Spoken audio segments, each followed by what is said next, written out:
चलिए बिना देर किए हम आज की जो सबसे बड़ी खबर है आगजनी को लेकर के इसकी बात करेंगे। हमारे साथ में नीरज गजेन जी। नीरज जी, ये जो आगजनी की घटना भले मुंबई की है, इसमें 14 लोगों की जान गई, वहां तमाम सवाल उठाए जा रहे हैं कि कौन इसका जिम्मेदार है, कौन इसके लिए जिम्मेदार हो सकता है। लेकिन सबसे बड़ी बात यह है इस पूरे प्रकरण में, पहले तो हम दर्शकों को ये तस्वीर दिखा दें।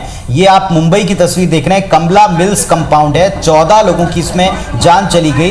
इस बिल्डिंग के टॉप फ्लोर के ऊपर लकड़ी से बनाया हुआ, बांस से, बैम्बू से बनाया हुआ एक पूरा शेड डला हुआ था। दरअसल ये रूफ टॉप था और रूफ टॉप के ऊपर उन्होंने उस जगह को घेर करके इसे पब की शक्ल दी और यहाँ एक नहीं 3 पब बताए गए जो संचालित थे और एक के बाद एक तीनों में ही आग लग गई। और ये आग इतनी विकराल, इतनी भीषण थी कि निकलने की जगह सकरी थी, आग बुझाने के इंतजाम थे नहीं। एक ही एंट्रेंस या एग्जिट आप इसको कह सकते हैं, फायर बुझाने की कोई उपकरण पास में नहीं थे। और साथ ही साथ ये भी पता चला कि वहाँ पार्टी में, पब में फायर आइटम्स भी पेश किए जाते थे जिसमें आप मुंह से आग निकालते हैं, ऐसे करतब भी वहां दिखाए जाते थे। तमाम तरह के आरोप हैं। बीएमसी के ऊपर एक बड़ा एलिगेशन लगा कि क्यों नहीं उन्होंने इस बारे में कोई शिकायत पर ध्यान दिया। यह भी जानकारी सामने आई कि 27 तारीख को ही इन पब्स के बारे में एक शिकायत एक्टिविस्ट ने की थी कि यहाँ कभी भी हादसा हो सकता है। और उन्हीं सब बिंदुओं पर जिन पर आज देश चिंतित है, मुंबई चिंतित है, उन सब बिंदुओं के ऊपर ध्यान दिलाया था। ये देखिए आप, ये रूफटॉप है, ये ऊपर का हिस्सा है जिसको आप देख पा रहे हैं जो पूरी तरह जलकर खाक हो गया। सुनवाते हैं आपको हादसे के बाद की कुछ लोगों की प्रतिक्रियाएं।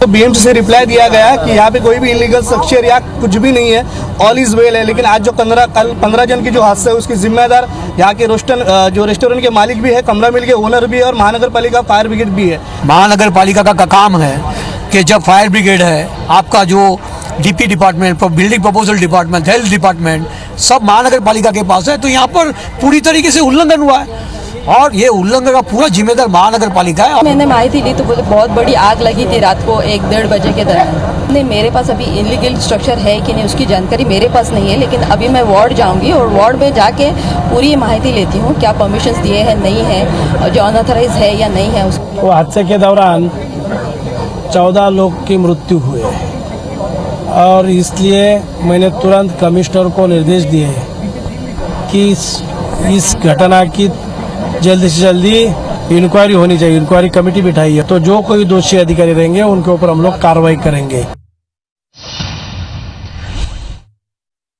लोगों की हत्या के लिए मुंबई महापालिका के अधिकारी जिम्मेदार है।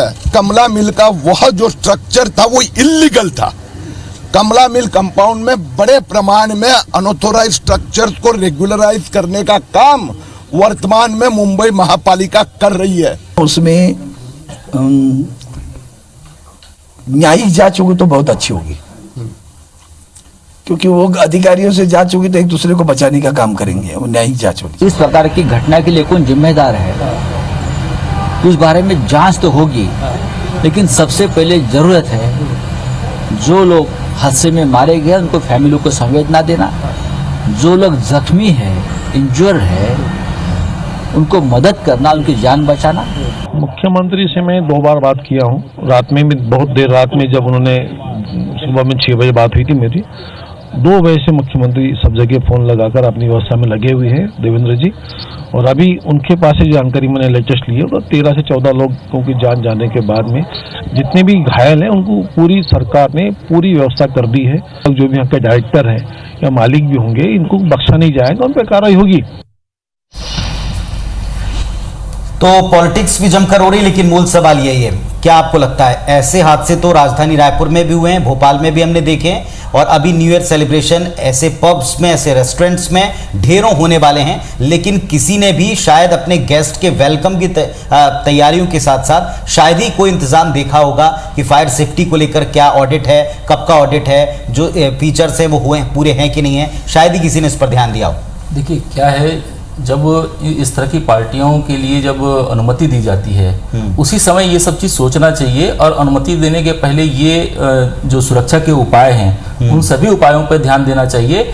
और आप देखिए कि जहाँ जहाँ आगजनी की घटना हुई है, जहाँ जहाँ लोग आग से जल के मरे हैं, वहां पे देखिए जैसे बॉम्बे की जो घटना है उसमें भी रास्ता एक है और सकरा है।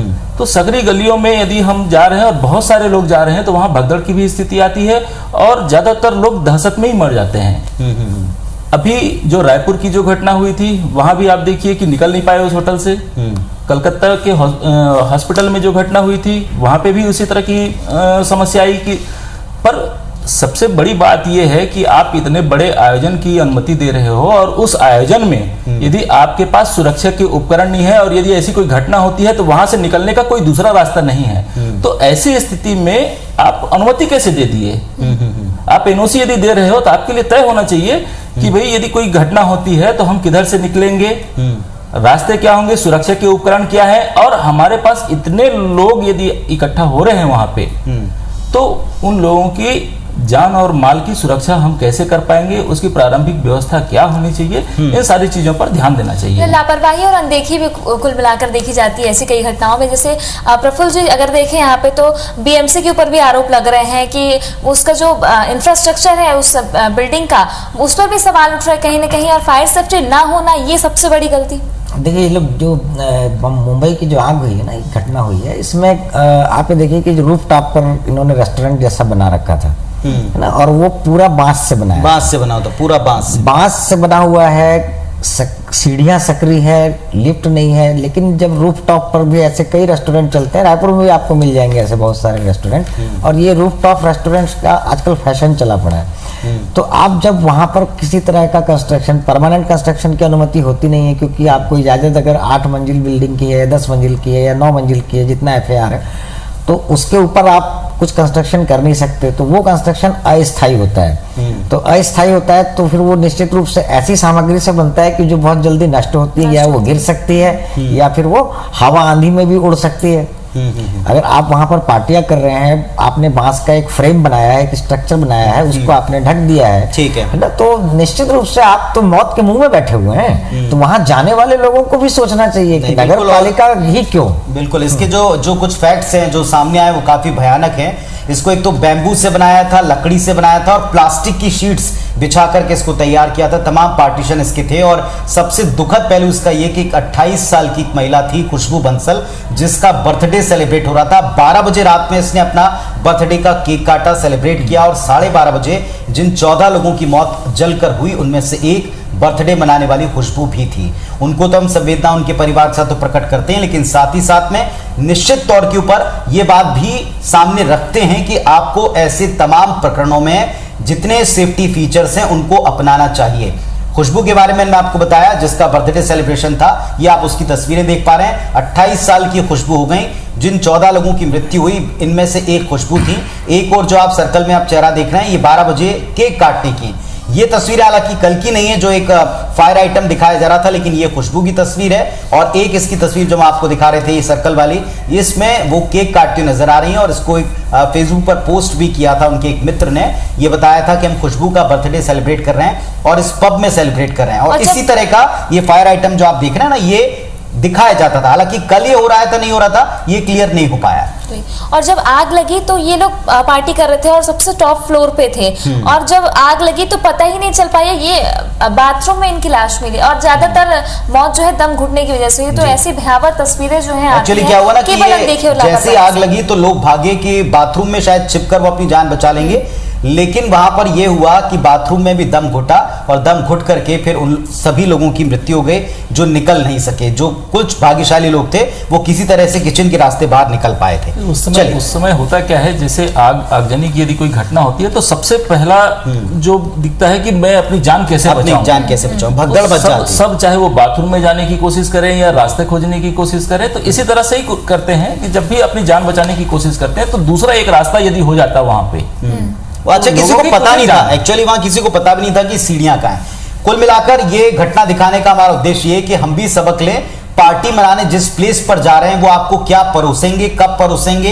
कितने लोगों को परोसेंगे। इसके साथ साथ आप एक बार ये भी चेक कर लें कि वहां से किसी भी घटना दुर्घटना की स्थिति में निकलने के तमाम साधन हैं अथवा नहीं।